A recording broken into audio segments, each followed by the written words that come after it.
Now is Dan Pfeiffer, CNN political commentator and former Obama White House communications director, and also Matt Schlapp, White House political director under George W. Bush in his administration.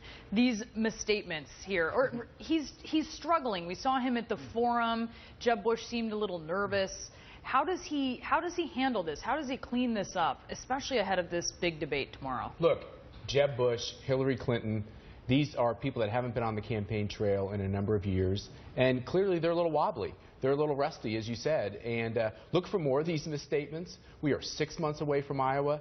They're going to shake this off, and Jeb Bush will become a better candidate. And by the way, the competition is going to make him a better candidate. Does it matter this far out, Dan? Does he have room here? Yeah, I mean, he's not going to end his campaign right now, but like you will see this clip about cutting women's health in ads if he's a nominee, running on women's programming for months. This will hurt him. You know, it may not hurt him a lot in the primary because his record against women's health choices will probably help him there, but in a general election, it could be death. Romney State defunding Planned Parenthood ran thousands of times in television ads that our campaign ran. So this is going to hurt him in the long run if he's the nominee. Matt sees this as rustiness, and you see that in all of these candidates. Is that your diagnosis here? Well, I think he's been out of politics for a really long time. Politics has changed dramatically in the nearly 15 years since he last ran for office. He has not answered the question of why he's running for president. He doesn't, like you said, he does not exude joyfulness on the trail. This looks like a task.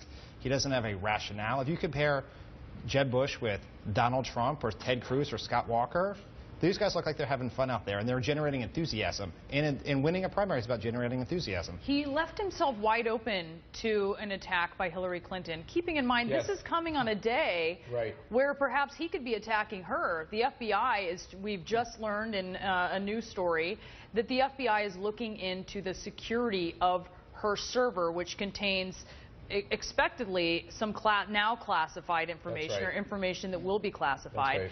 And yet here he is back on his heels once again. I don't think he is on his heels. I'm going to disagree. Okay. I'm going to disagree. I actually think this is a great issue for him. I think he used the euphemism of women's health issues. And actually it's quite extreme when we see these videos about what Planned Parenthood is doing with harvesting the organs of unborn children. And I think it's a real good issue for him because it takes this whole question of the war on woman and it puts it in the perspective of what Republicans are really saying, which is, can't we find a middle course on these questions? Is this really what America wants to be? But that's not what he's saying in his soundbite, is it? No, you're right. This is the thing. I think in the long run, it's a good issue for him to focus on. In the short run, we're kind of missing what the real issue is about, and he needs to get right on target here, which is the American people are really offended by what they're seeing in these videos and by Planned Parenthood's actions generally. You see Hillary Clinton defending Planned Parenthood to the utmost. Is this a fault line, you think, in the general election? Oh, absolutely. It was in the 2012 election. It'll be here. You know, there was an NBC Wall Street Journal poll that came out that said that Planned Parenthood was one of the most admired organizations in the country. This is a real problem, particularly for Republicans who need to attract women, particularly younger women, if they're going to do better in this election. And so this is going to hurt them in the long run.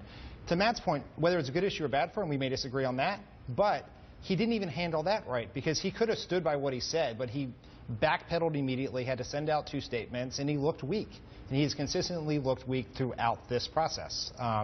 And so I think there's real questions about the rationale for his candidacy, his political skills, and you know, that same poll showed that his favorable numbers are worse than Mitt Romney's were at any point in the 2012 election. That's a problem.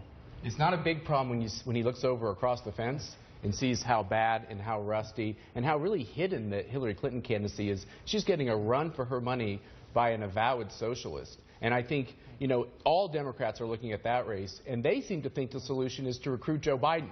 So there's a lot of good news for these Republican candidates, even though we're in the early skirmishes, and they're clearly going to have to improve. Look, so much drama. I'll take a Clinton against a Bush anytime. Well, we'll see. We'll see. Matt Schlapp, Dan Pfeiffer, thanks so much to both of you.